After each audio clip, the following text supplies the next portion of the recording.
2 de diciembre de 1993.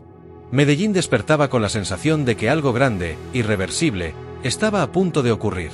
Pablo Emilio Escobar Gaviria, el hombre que durante una década había marcado el pulso de Colombia con su dinero, su violencia y su impunidad, ya no era aquel capo intocable que desafiaba a estados y gobiernos, estaba acorralado, cansado y rodeado de enemigos. Había pasado de habitar lujosas haciendas con zoológicos y aviones privados a esconderse en casas humildes, moviéndose constantemente, escuchando cada ruido como si fuera el preludio de su fin. La caza que le hicieron el Estado, el bloque de búsqueda y grupos rivales como los Pepes lo habían convertido en un fantasma vigilado por radios, equipos de rastreo y la traición de informantes que veía por todas partes. En sus últimos días, la paranoia se convirtió en rutina. Escobar dormía poco, comía menos, y mantenía conversaciones largas y obsesivas con su familia por teléfono, consciente de que cada llamada podía delatar su ubicación. La soledad que lo rodeaba era distinta a la que conoció en sus años de poder. No era el aislamiento que impone la riqueza y el lujo, sino el aislamiento que deja la sospecha y la constante huida. Sus seguidores y hombres más cercanos se habían dispersado o habían sido eliminados, los favores se habían secado y el dinero ya no compraba impunidad. Cada techo, cada ventana, cada tejado podía esconder un enemigo. Aún así, Escobar seguía confiando en su instinto para cambiar de escondite, para anticiparse a la red que se cerraba sobre él, aunque la red se movía ahora con mayor precisión y recursos que nunca. La decisión que terminó por sellar su destino fue, según cuentan quienes reconstruyen esos minutos finales, una llamada telefónica. Desde una casa en el barrio Los Olivos, en el noroccidente de Medellín, Pablo llamó a su hijo durante varios minutos. Fue un gesto humano, tal vez de afecto, tal vez de rutina, pero también un descuido monumental. Las autoridades ya estaban utilizando técnicas de rastreo de señales para localizar teléfonos satelitales y comunicaciones. La llamada permitió que el bloque de búsqueda, un conjunto de oficiales entrenados y fuertemente motivados para terminar con la impunidad del narcotráfico, concentrara sus esfuerzos en un punto concreto. No fue un enfrentamiento planificado con lujo de detalles ni una emboscada de película, fue la culminación de semanas de inteligencia, persecución y pequeñas victorias que habían reducido el margen de maniobra de Escobar a un puñado de cuadras y tejados.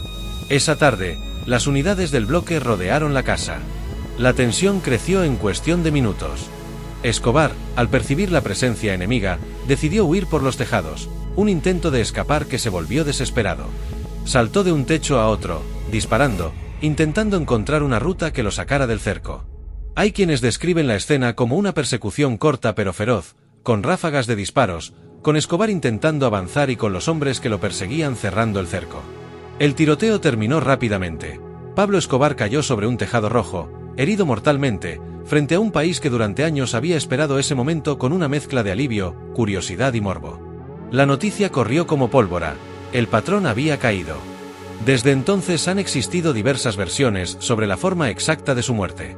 La versión oficial, sostenida por las autoridades que participaron en la operación, afirma que Escobar murió por disparos durante el enfrentamiento con los comandos del bloque de búsqueda. Sin embargo, la familia del capo y algunas voces que se han acercado a su círculo han mantenido la hipótesis de que, al verse cercado y con la promesa de no ser capturado vivo, Pablo se suicidó con un disparo. Ambas versiones alimentan la leyenda y la controversia. ¿Fue asesinado en el fuego cruzado o cumplió con la amenaza de quitarse la vida antes de ser apresado? La verdad completa probablemente se compone de fragmentos, interpretaciones y testimonios que, en ocasiones, se contradicen por el peso de la emoción, la memoria y los intereses de quienes relatan lo ocurrido. Más allá del instante final, lo que marcaron los últimos días de Escobar fue la imagen de un hombre que pasó de controlar territorios a convertirse en presa. La caída de su figura no borró, en cambio, las huellas de lo que representó: redes de corrupción, violencia indiscriminada, miedo social y una economía paralela que llegó a tocar instituciones estatales y a moldear territorios enteros. Su muerte no resolvió el problema del narcotráfico, lo transformó. Otros grupos y nuevos líderes tomaron el espacio vacío que dejó, y la violencia mutó en modalidades distintas, algunas menos visibles y otras igual de letales. Para Colombia, sin embargo, la caída de Escobar fue un punto de quiebre simbólico, la posibilidad de recuperar el control, la esperanza de que el país pudiera empezar a deshacerse del peso de una era en la que el dinero del narcotráfico parecía imponer reglas y destinos.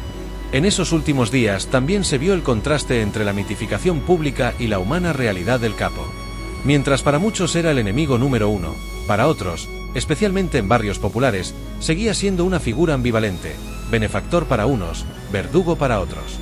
Escobar había construido una imagen de poder al invertir en obras, al regalar dinero y al presentarse como un Robin Hood moderno ante una parte de la población que recibía lo que el Estado no podía ofrecer. Pero esa misma construcción social no borraba el saldo atrofiado de violencia, secuestros, asesinatos selectivos y atentados que marcaron la vida de miles de colombianos. Las horas posteriores a su muerte abrieron además un capítulo de búsqueda de responsabilidades, de limpieza de redes, de cambios institucionales y de relatos públicos que buscaban explicar una década de horror. Policías, fiscales, políticos y ciudadanos comenzaron a desentrañar quiénes habían colaborado, quiénes se habían beneficiado y cómo había sido posible que un hombre concentrara tanto poder. Para la familia, el golpe fue devastador. Para la sociedad, la mezcla de alivio y ansiedad. Para los enemigos del narcotráfico, el cierre de una larga misión. Hoy, mirando hacia atrás, esos últimos días se leen como la representación final de una tragedia moderna. El ascenso de un hombre desde la marginalidad a la cima del poder ilícito, y su inevitable descenso cuando el costo de mantener ese poder se volvió insostenible. La historia de Pablo Escobar no termina en su muerte. Su legado sigue influyendo en narrativas, en producciones culturales, en debates sobre justicia y memoria, y en la forma en que Colombia y el mundo recuerdan la relación entre violencia, poder y ganancias ilícitas. Sus últimos días fueron la mezcla de la farsa y la realidad, el brillo manchado por la paranoia, y una conclusión violenta que cerró un capítulo sangriento pero abrió preguntas que todavía resuenan. ¿Qué permitió que un hombre llegara tan lejos? ¿Qué queda por hacer para que hechos así no se repitan?